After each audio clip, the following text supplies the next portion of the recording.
Dans la Bible, il est écrit « Tu ne mangeras pas de porc ». Alors pourquoi tant de chrétiens consomment-ils du porc aujourd'hui?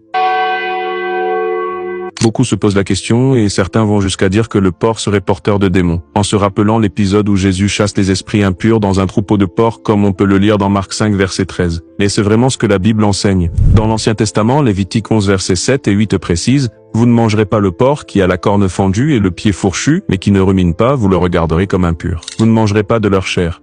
Et vous ne toucherez pas leur corps mort, vous les regarderez comme impurs. » À cette époque, ces lois alimentaires servaient à distinguer le peuple d'Israël et à préserver leur santé dans un contexte bien particulier. Mais avec la venue de Jésus, tout change. Dans Marc 7 versets 18 à 19, Jésus déclare « Rien de ce qui du dehors entre dans l'homme ne peut le souiller. » Ainsi il déclarait tous les aliments purs. Par ces paroles, Jésus libère ses disciples des anciennes interdictions alimentaires, ouvrant la voie à une nouvelle compréhension de la pureté. Alors manger du porc est-il un péché? L'apôtre Paul répond dans Romains 14 verset 14, « Je sais et je suis persuadé par le Seigneur Jésus que rien n'est impur en soi.